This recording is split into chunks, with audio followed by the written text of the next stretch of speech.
बालक के सर पे गुरु हाथ रहे तेरा। गुरु ऐसे विनय दे दे, गुणगान करूं तेरा। इस बालक सद्गुरुवर थे निज अनुभव थे,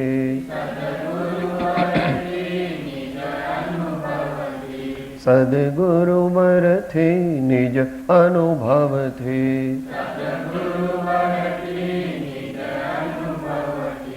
वैराग्य ने अभ्यास थके, वैराग्य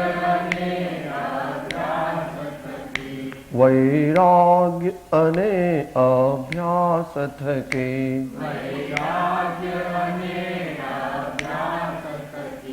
अभ्यास अने वैराग्य थके,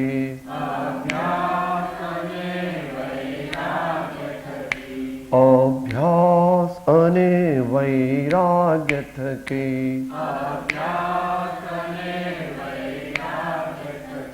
मन वाळ्यु वळे सद्गुरुवर थे,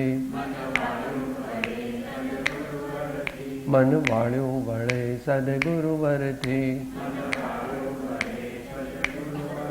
मन वाळ्यु वळे सद्गुरुवर थे, मन वाळ्यु वळे सद्गुरुवर थे।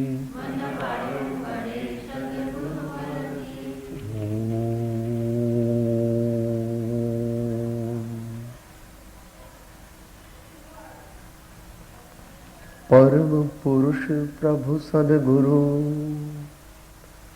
परम ज्ञान सुखधाम, जेणे आप्यो भान निजे, तेने सदा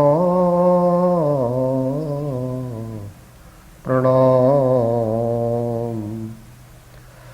तेने सदा प्रणाम।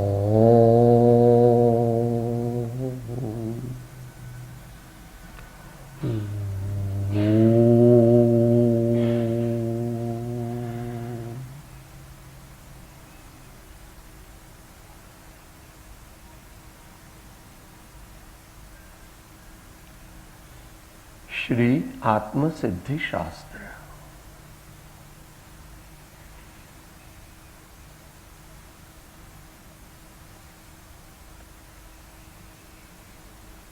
વાત મોટી છે, વસ્તુ કિંમતી છે, પણ આપણને ખબર નથી, કારણ કે એમ માનીએ છીએ કે આ તો મફતમાં મળી છે। પણ જ્યારે એ આત્મસિદ્ધિ લખાઈ ત્યારે 4 જ વ્યક્તિઓને તે વાંચવાની, પઠન પાઠનની, અવલોકનની આજ્ઞા હતી કે સાહેબ જ્ઞાની પુરુષને એવું હોય, કોઈ માન્યતા ને કોઈ અણમાન્યતા, કે ના એવું નહીં।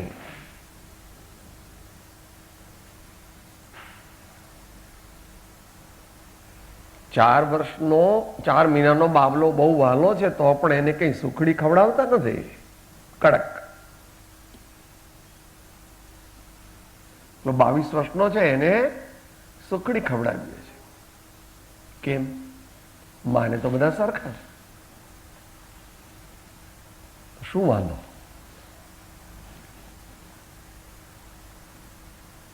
એટલે આત્મસિદ્ધિનો પ્રારંભ પહેલા જે 23 ગાથા છે એમાં તો એનું એક પૂર્વ ભૂમિકા બાંધી છે।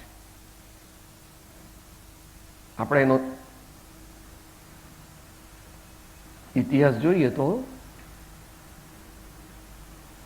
20 વર્ષથી કૃપાળુદેવ આ બધો વિચાર કરતા હતા, આત્મા છે, નિત્ય છે, વગેરે વગેરે। વચ્ચે વચ્ચે વચ્ચે એને યાદ કરીને યથાયોગ્ય વ્યક્તિઓને આપતા હતા. 1948માં 493 પત્રની અંદર 6 પદ રૂપે આત્મસિદ્ધિ પૂજ્ય શ્રી લઘુરાજ સ્વામીને આપવામાં આવી. ગદ્ય રૂપે હતી.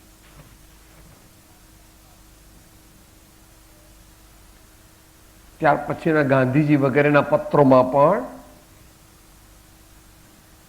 એટલે 570, 572 એમાં પણ એનો ઉલ્લેખ છે. પછી એનું થોડું એબ્રિવિએટેડ અને શાસ્ત્રીય સ્વરૂપ તે મૂળ માર્ગમાં દેખાય છે. Few days before Atmasiddhi was written, આણંદમાં. અને ત્યાર પછી 1952માં આ આત્મસિદ્ધિ શ્રી સૌભાગભાઈની વિનંતીથી કે હવે ઉંમર થઈ છે અને કંઈ યાદ રહેતું નથી, માટે જો કંઈ કાવ્ય રૂપે હોય, પદ્ય રૂપે હોય તો અમને એમાં સરળતા પડે અને યાદ રહે. અને એ રીતે શ્રી અંબાલાલભાઈની ઉપસ્થિતિમાં એ નડિયાદ મુકામે એ મંદિરની અંદર શ્રી આત્મસિદ્ધિનું અવતરણ થયું. આત્મસિદ્ધિનું પારાયણ કરીએ તે સારું છે, પણ આત્મસિદ્ધિ કરવા માટે આત્મસિદ્ધિનું પારાયણ કરવું છે. વારંવાર સમજણપૂર્વક પારાયણ કરીએ તો પરાયણ થઈ શકાય. વારંવાર સમજણપૂર્વક, સમજણ ક્યારે આવે? પાત્રતા હોય. Issue is not that easy. એક અબજપતિ થવું હોય તો કેટલી માથાકૂટ કરો છો?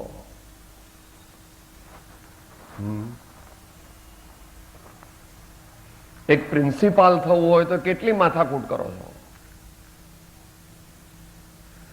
એક સ્ટેટના મિનિસ્ટર કે કોઈ દેશના વડાપ્રધાન થવું હોય તો કેટલી માથાકૂટ કરો છો?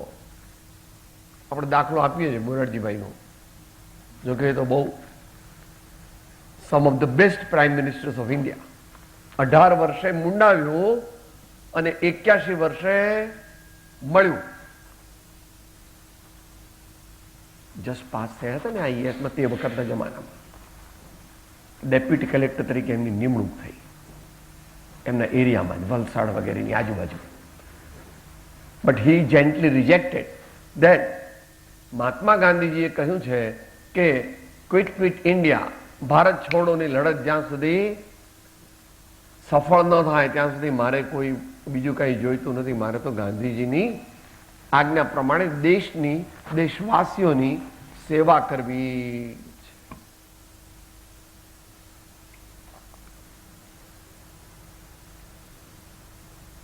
અને છતાં જ્યારે એમને એ દિવસ, જે દિવસે પ્રાઇમ મિનિસ્ટર થાય એ દિવસે એમનો ઇન્ટરવ્યુ હતો કે તમને એમ લાગે છે ને કે તમારું જીવન હવે ધન્ય બન્યું અને તમારા જીવનની સફળતા થઈ? એટલે કે છે ના, મારા જીવનનું ધ્યેય ભારતના વડાપ્રધાન બનવું તે નથી.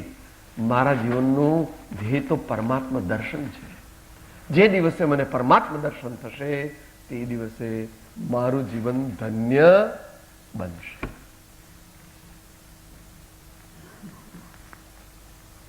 આ છે સદાચારના સંસ્કારનું ફળ, રૂડા મનુષ્યોના સત્સમાગમનું ફળ, ઓફકોર્સ, અને પોતાની સૂક્ષ્મ વિચારણા, સ્વાર્થ ત્યાગ. સ્વાર્થ ત્યાગ.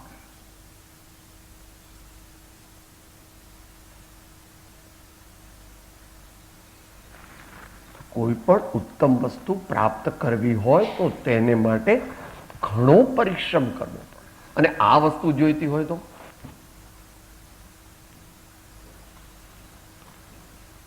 તીર્થંકર ભગવાનના ચરિત્રો કે આચાર્યોના ચરિત્રો જોઈએ તો આપણે હાજા ગગડી જાય. અને આપણે તો વચનામૃતમાં પેલા ભાઈ કૃપાળુદેવને પૂછતા હતા ને, પેલી આરામ ખુરશીમાં ચીરુડ પીતા પીતા કે સાહેબ મારો મોક્ષ કેવી રીતે થાય? કે તમે જેમ છો તેમ તેમ સ્થિર થઈ જાઓ આત્માને જાણીને તો મોક્ષ થાય. બે સંભવ નહોતા.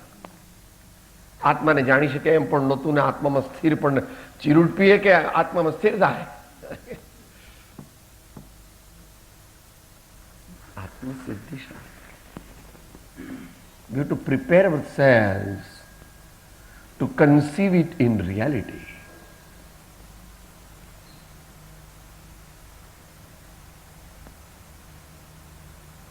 જ્ઞાની પુરુષના વચનો વાંચવા, સાંભળવા, બુદ્ધિથી સમજવા, શબ્દકોશથી સમજવા અને એના અર્થનું થોડું ચિંતન પોતાની શક્તિ ભક્તિ પ્રમાણે કરવું, પણ એ બધું હજુ ઉપર ઉપર છે. સત્પાત્રતા હોય તો જ તે સમજાય. શબ્દાર્થથી કલ્યાણ નથી, ભાવાર્થથી કલ્યાણ. અને ભાવાર્થથી પણ કલ્યાણ નથી. ભાવાર્થ પરિપક્વ થાય તો ભાવ ભાષણ થાય, અને એ ભાવ ભાષણ તે પણ હજુ આગળ પરિપક્વ થાય તો નિર્વિકલ્પ ભાવ ભાષણ થાય, અને એનું નામ આત્મસિદ્ધિનો પ્રારંભ છે. આત્મસિદ્ધિ થયાનો પ્રારંભ છે. આત્મસિદ્ધિ તો અત્યારે જેટલી થઈ શકે છે એટલી થઈ શકે છે, જેટલી થઈ શકે છે એટલી થઈ શકે છે. ઘણી બધી થઈ શકે છે, ઘણી બધી થઈ શકે છે.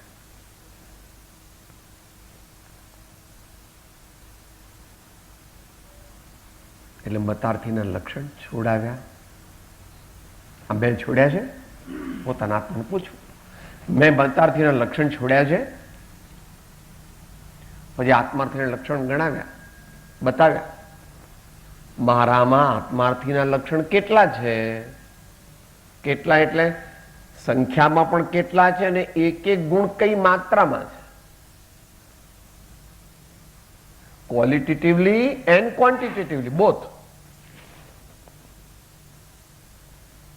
જો આત્માર્થી બનીએ તો જ 6 પદ કહે શ્રી ગુરુ, નહીં તો શ્રી ગુરુ 6 પદ કહેતા નથી. એટલે આત્મસિદ્ધિનો જે મુખ્ય ભાગ છે એ તો 42 ગાથા પછી ચાલુ થાય છે. એટલે જે આત્માર્થી બન્યો એને કહે છે. એનો અર્થ એવો નહીં કે આપણે આત્મસિદ્ધિ ન વાંચવી કે એનો અભ્યાસ ન કરવો, પણ કલ્પનાથી માને કે મન તો આત્મસિદ્ધિ આવડે છે, મન તો આત્મસિદ્ધિ મોઢે છે. મોઢે તો બધાને છે ને મગજમાં છે, પણ અહીંયા જ નથી. આત્મસિદ્ધિ અહીંયા થાય, આત્મસિદ્ધિ અહીંયા ન થાય તો બધા મોટા પંડિતો પામી જાય. હૃદયની નિર્મળતા, હૃદયની સરળતા, હૃદયનો સમર્પણ ભાવ અને સદગુણોની પ્રાપ્તિ, આ બધું થાય તો પછી મોટા પુરુષો થોડું શાસ્ત્ર ભાષામાં પણ બોલે છે. પ્રજ્ઞા પ્રગટે. શું પ્રગટે? પ્રજ્ઞા. અને પ્રજ્ઞા દ્વારા પછી આત્મસિદ્ધિ થાય એમ કે છે ને સમય સાથે. શું કહે છે? શિષ્ય એવો પ્રશ્ન કર્યો હતો ને, એ જીવ કેમ ગ્રહાય, જીવ ગ્રહાય છે પ્રજ્ઞા વડે, પ્રજ્ઞાથી જેમ જુદો કર્યો તેમ ગ્રહણ પણ પ્રજ્ઞા વડે.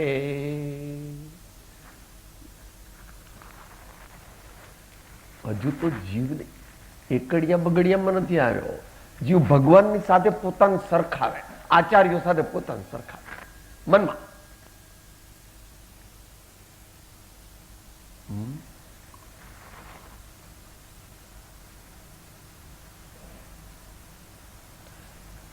શાંતિનાથ ભગવાન પ્રસિદ્ધ રાજચંદ્ર કરુણાએ. તે ઋષભદેવ પરમેશ પદ રાય ચંદ વંદન કરે. અરે એ તો ઋષભદેવની વાત ક્યાં? રાજચંદ્ર ધૈર્ય પાલ ધર્મ ઢાલ ક્રોધ કાલ मुनि तुम आगे मेरे प्रणाम अमान हो. मुनि तुम आगे मेरे प्रणाम अमान हो. વળી એનાથી આગળ તો કહે છે, અહીંયા તો ક્વોલિટેટિવલી કીધું, હવે ક્વોન્ટિટેટિવલી કહે છે. નીતેરાય દયા ક્ષમા ધર્મુનિ કોટી કરું વંદના. કોટી કરું વંદના. એટલે આત્મસિદ્ધિમાં આવું બધું આવે.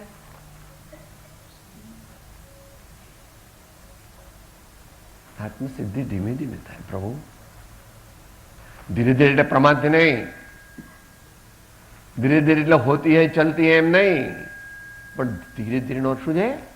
ઘણી ધીરજ, ઘણી શ્રદ્ધા, ઘણી સબૂરી, ઘણી સહનશીલતા, ઘણી સમર્પણતા, અહંકાર, મમકાર, સ્વચ્છંદ બધાને ઘટાડવો પડે. આપણે તો કોઈની સાથે 2 મિનિટ વાત કરી તો એમાં 12 વાર હું બોલીએ છીએ. કોઈ ભાઈની સાથે વાત કરીએ ને, હા હું આવું, અમારું આમ છે, અમારી ઓફિસો આમ છે, અમારા દીકરા આમ છે, અમારું આમ છે. મહાજ્ઞાની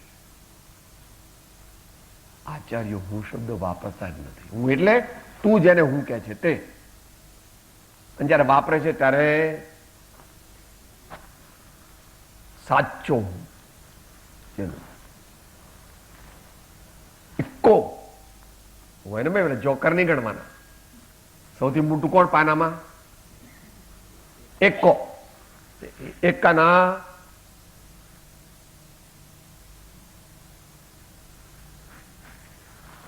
હોલસેલ ડિસ્ટ્રીબ્યુટર છે. અહમિક્કો ખલુ શુદ્ધો, અહમિક્કો ખલુ શુદ્ધો. તો ક્યારે થાય? આવી જગ્યાએ રહી શકીએ આપણે? બાપા આટલા મચ્છર ને માખી ને હો, મન તો બહુ બીક લાગે. ભાઈ હોય આપણી એટલી શક્તિ નથી, કઈ વાંધો નહીં. એમને અહીંયા બંને પદ ગાયા, એમાં એ કીધું એક ઘડી જો આવી મુજને રાજપ્રભુ મળે, એટલે કે પ્રભુજી મળે તે એ પ્રભુ છે ને, એટલે એ નિશ્ચય પ્રભુ પોતાનો શુદ્ધ આત્મા છે. પણ એ શુદ્ધ આત્મા તો ઘણા વખત પછી પ્રાપ્ત થાય. પહેલા સેવે સદગુરુ ચરણ ને ત્યાંથી ચાલુ થાય. એટલા માટે વિતરાગ દર્શનની પરંપરામાં પ્રથમ દીક્ષા છે. પહેલા વૈરાગ્ય અને સામાન્ય જ્ઞાન, વૈરાગ્ય સામાન્ય જ્ઞાન, અને પછી કાચી દીક્ષા. પછી પાકે ત્યારે પાકી દીક્ષા. તો કન્વેન્શનલી બાય ટ્રેડિશન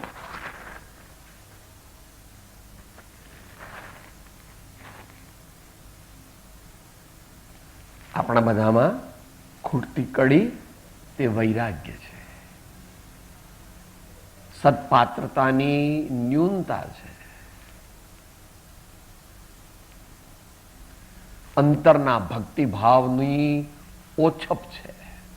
નથી એમ નહીં, છે તો ખરી, પણ 5%, 10%, 15% એટલાથી કઈ કામ ન થાય. અને એમાં પાછું તારે તો આત્મસિદ્ધિ કરવી હોય તો 35% કામ ન આવે, આગળ જવું પડે. 35% આવે ત્યારે ઉત્તમ મુમુક્ષુ બને, 35% આવે ત્યારે ઉત્તમ મુમુક્ષુ બને, પછી એને આત્મસિદ્ધિ થાય એમ કૃપાળુદેવ કહે છે. બોલ. તે જિજ્ઞાસો જીવને થાય સદગુરુ બોલ, તો પામે સમકીર્તને વર્તે અંતર શો. ત્યારે પામે સમકીર્તને જ્યારે વર્તે અંતર શો.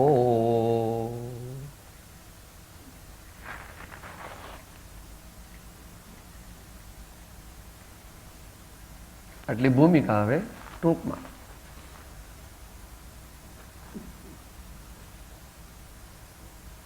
આત્મભ્રાંતિ સમ રોગ નહીં. એને ક્યાં બેસે? મને બધી ખબર છે, મને બધું આવડે છે, હું બહુ મનમાં ઘડીમાં તો ક્યાંય ખરો પાછો.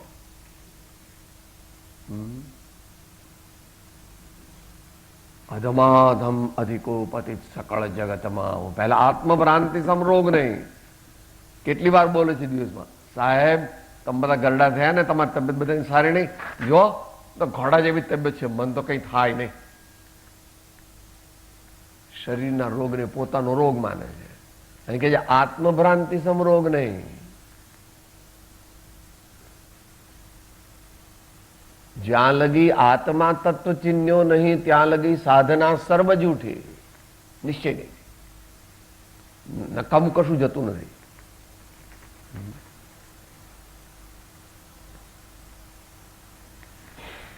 આત્મભ્રાંતિ સમ રોગ નહીં. હું કોણ છું? હું શરીર છું, હું બ્રાહ્મણ વાણીઓ પટેલ છું. બધું ઘણું બધું કીધું. જ્યાં જ્યાં જીવ પોતે પોતાને માને છે ત્યાં તે નથી. જ્યાં જ્યાં એ માને છે કે આ હું છું, આ હું છું, આ હું છું, આ હું છું, એ નથી. કે એવું ક્યાં આવ્યું? એ બોલો. આત્મા સચૈતન્યમય સર્વાભાસ રહે, જેથી કેવળ પામીએ મોક્ષ પંથ તેરી.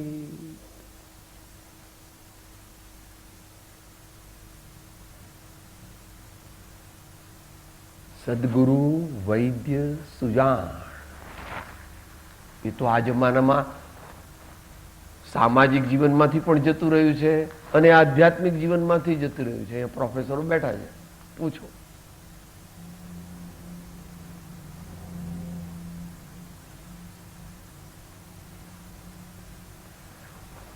છોકરાઓને મા બાપ ગમે નહીં ને મા બાપને છોકરાઓ ગમે નહીં.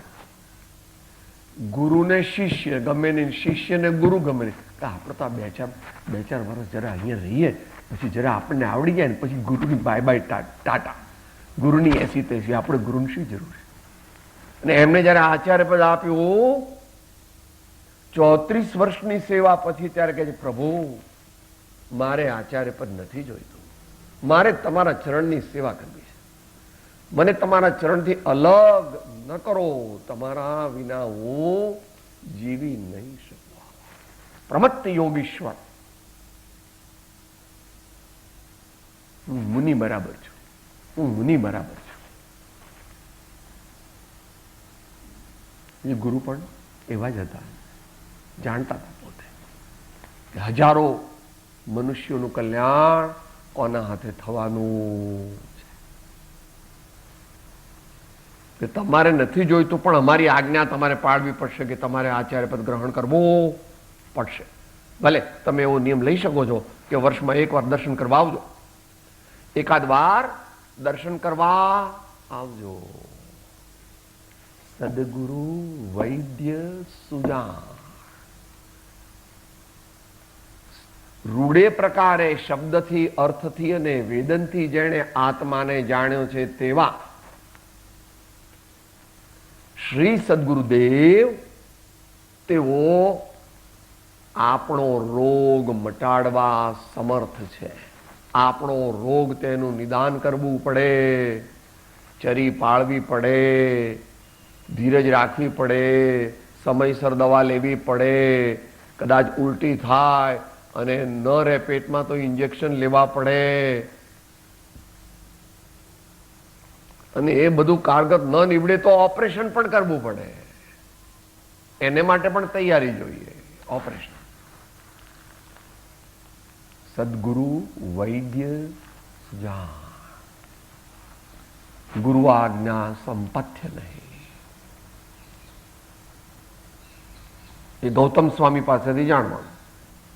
કુમારપાળ પાસેથી જાણવાનું, મહારાજા કુમારપાળ થયા ને, શિવાજી પાસેથી જાણવાનું, વિવેકાનંદ પાસેથી જાણવાનું.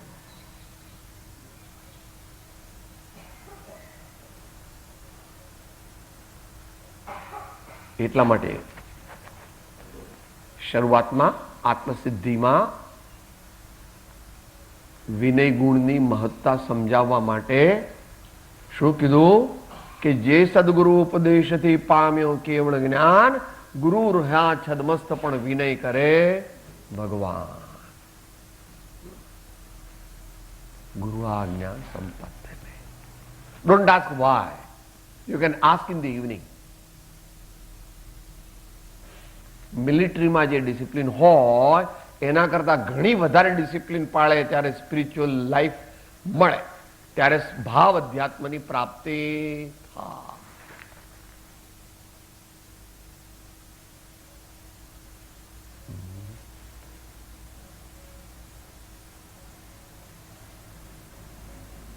ચરી પાળવી જોઈએ, ચરી પાળવી જોઈએ. ગુરુની આજ્ઞાના પાલનરૂપ ચરી પાળવી જોઈએ. ઔષધ, વિચાર, ધ્યાન.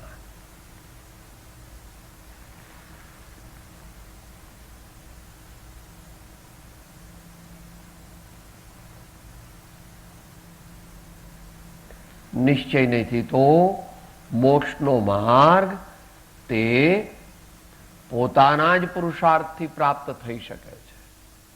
શ્રી ગુરુ વારંવાર એમની સમીપ રહેવાથી, એમની સેવા કરવાથી, એમની આજ્ઞાનું પાલન કરવાથી, એમના પ્રત્યે દિવ્ય દ્રષ્ટિથી જોવાથી આપણામાં વિનય ગુણ પ્રગટે, વિવેક ગુણ પ્રગટે, તપ પ્રગટે, ત્યાગ પ્રગટે, વિવેક, અનેક પ્રકારના દયા, શાંતિ, સમતા, સહનશીલતા, પ્રેમમય વ્યવહાર, અમૃતમય વાણી, આ બધું ધીમે ધીમે ધીમે ધીમે ધીમે આપણને જાણવા શીખવા મળે. એ કોઈ ચોપડી ગમે તેટલી વાંચે તો ન આવડે, એમ તો બોલી જાય છે. માર્ગાનુસારીના ગુણો પણ બોલી જાય. 138મી ગાથા પણ બોલી જાય આત્મસિદ્ધિની. દયા, શાંતિ, સમતા, ક્ષમા, સત્ય, ત્યાગ, વૈરાગ હોય મુમુક્ષુ ઘટ વિશે. તે એ મુમુક્ષુ માટે, મારા માટે નહીં. પ્રભુ આપણા માટે છે, આપણા માટે છે. જ્ઞાની ભગવંતોની વાણી સબ્જેક્ટિવ એપ્લિકેશન માટે છે. એટલા માટે સમયસારમાં શરૂઆતમાં જ આચાર્ય ભગવાન કહે છે કે ભાઈ સ્વાનુભૂતિ પૂર્વક પરીક્ષા કરીને અમારી વાત સાચી લાગે તો તારે પ્રમાણિત કરવી, અને ક્યાંક ચૂક લાગે તો તે અમારે તારે ગ્રહણ કરવી. એ પરમ વિનય ગુણ બતાવે છે. એમની ભૂલ ક્યાંય થવાની જ નથી. એટલે તે વખતના જીવોની અપેક્ષા છે. તોય પણ એમ કહે છે, બરાબર ને, યદિ દર્શયે તદા તો સ્વાનુભવ પ્રત્યક્ષ પરીક્ષ પ્રમાણી કર્તવ્ય. યદિ તું સ્ખલેજમ, કદાચ ક્યાંક હું ચૂકી જાઉં તો તારે શબ્દ જરા કડક વાપરે, છળ ગ્રહણ કરવું નહીં, એટલે માયાચાર ન કરતો. અમે જે અર્થ કહીએ તે અર્થ તે સમયે તેના સંદર્ભમાં સમજવો. આગળ પાછળ બીજો અર્થ હોય ને શાસ્ત્રથી લાવે તો કલ્યાણ થાય. શાસ્ત્રમાં માર્ગ કયો છે? મર્મ તો સત્પુરુષના હૃદયમાં છે.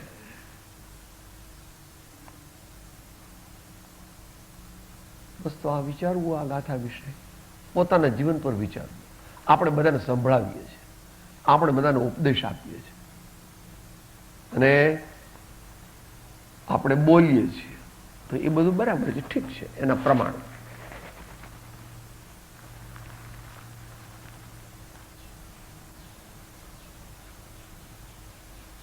પોતા પર આપણે પોતા પર લેવું.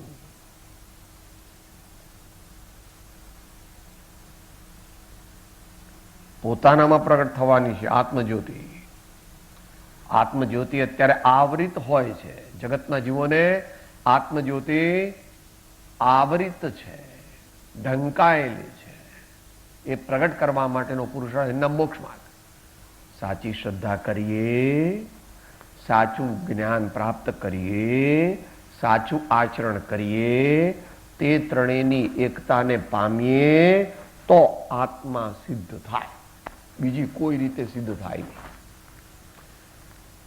એકલી શ્રદ્ધા કરે તો એનું નામ અંધશ્રદ્ધા, એકલું જ્ઞાન કરે તો એનું નામ શુષ્ક જ્ઞાન, અને એકલું આચરણ કરે તો તે ક્રિયાજળ. કે સાહેબ તમે તો આમે બોલો છો ને આમે બોલો છો, એમ જ છે. રામ તે પુત્ર પણ છે, રામ તે પિતા પણ છે, રામ તે પતિ પણ છે, રામ તે ભાઈ પણ છે. એક રામ તો આટલા બધા હોતા હશે, તમારું ખસી ગયું છે. અરે ભાઈ, આ અપેક્ષા દશરથની અપેક્ષા આમ છે, લવકુશની અપેક્ષા આમ છે, લક્ષ્મણ ને ભરતની અપેક્ષા આમ છે, સીતા માતાની અપેક્ષા આ પ્રમાણે, કૌશલ્યા માતાની અપેક્ષા આ પ્રમાણે છે, હનુમાનની અપેક્ષા આ પ્રમાણે. આપણી પાસે એટલી ધીરજ નથી, એટલી આપણને શાંતિ નથી, એટલી વિશાળ બુદ્ધિ નથી. તરત કશાયને વશ થઈ જઈએ. બસ તો એ માટે વિચારું શાંતિથી. હવે બહુ શાંતિ એટલે રે આત્મતારો આત્મતારો થોડાક વર્ષો રહ્યા. હવે 30, 40, 50 એટલાય બધા નથી રહ્યા. અંતે નક્કી તો નથી. હો, દેખાયું ને આપણને પ્રત્યક્ષ. કોઈને પૂછવા જવાનું, કોઈ શાસ્ત્ર જોવાની જરૂર નથી. આપણા એક મુમુક્ષુ બેન એકદમ તંદુરસ્ત ને એકદમ કાર્યદક્ષ ને એકદમ aggressive in planning and talking both and acting.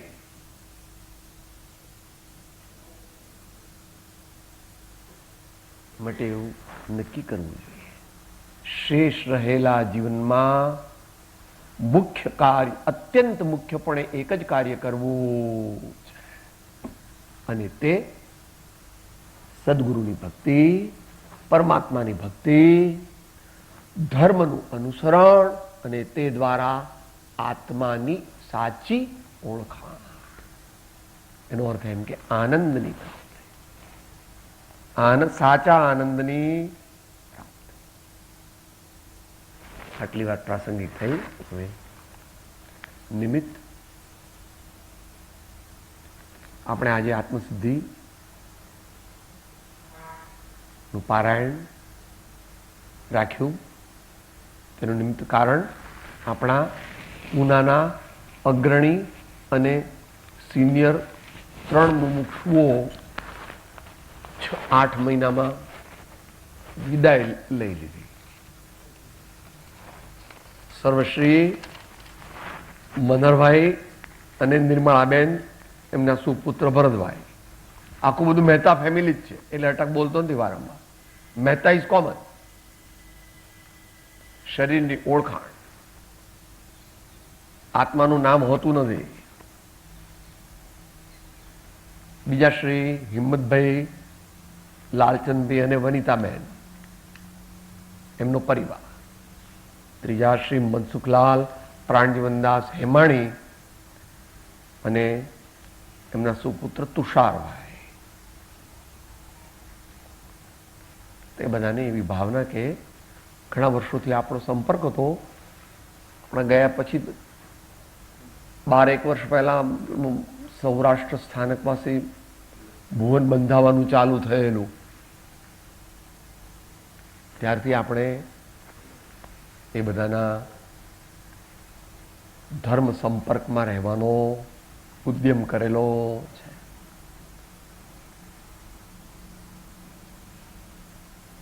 તો આ બધા સદગત આત્માઓએ પોતપોતાની શક્તિ પ્રમાણે ધર્મની ભાવના પરમાત્માની ભક્તિ, સંતોની ભક્તિ, સારું જીવન અને વ્યવહાર જીવનમાં પણ ઘણો ઉદ્યમ કરી અને ન્યાય નીતિપૂર્વક પ્રગતિ સાધેલ. પરંતુ સાચી પ્રગતિ તે તો ધર્મ દ્વારા મોક્ષરૂપી પુરુષાર્થને કરીએ તે. પેલી આપણે હોય ખરી, શ્રાવક છીએ એટલે પેલું અર્થોપાર્જન વગેરે પુરુષાર્થ હોય, પણ એની ગૌણતા. આપણે આ બધા સદગત આત્માઓને આપણે દિવ્યધનીમાં તો બધું લીધેલું જ. આજે પ્રત્યક્ષપણે તેમના કુટુંબીજનો પણ હાજર છે અને તેમના આત્માની શાંતિ માટે, આત્મશ્રેયાર્થે આપણે શ્રી આત્મસિદ્ધિનું પારાયણ કર્યું છે.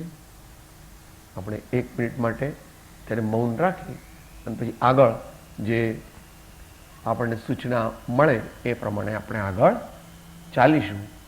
પણ આગળ પહેલાં જે બધું કહ્યું તે યાદ રાખીને પાછું વિચારવાનું. કેટલા મેં કહ્યા 129 છે, 129. ઓમ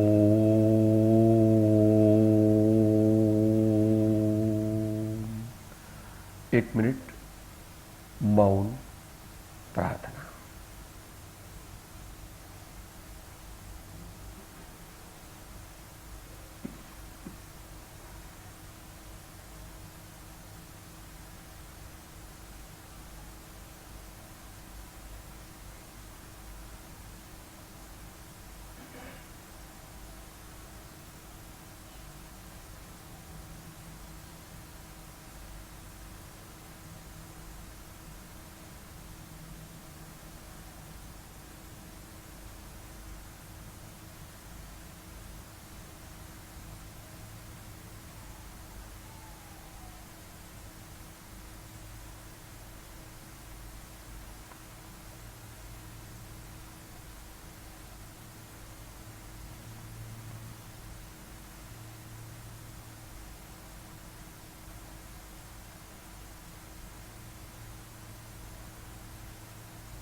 તેઓના અધૂરા રહેલા સત્કાર્યો અને તેમની સદભાવનાઓને તેમના કુટુંબીજનો આગળ ને આગળ વધારે અને એ રીતે પોતાના આત્માનું પણ કલ્યાણ કરે અને ધર્મના અને પરોપકારના કાર્યો ચાલુ રાખે એવી આપણે પરમાત્માને પ્રાર્થના કરીએ છીએ અને એમની પાસે એવી અપેક્ષા પણ રાખીએ છીએ કે જે સંસ્કારનો વારસો, ધર્મનો વારસો, સત્કાર્યનો વારસો, પરોપકારનો વારસો એ આપણે પણ મહેનત કરીને આગળ વધારવાનો છે. ઓમ. આદરણીય ભાઈ શ્રી મનહરભાઈ 2 શબ્દો કહેશે.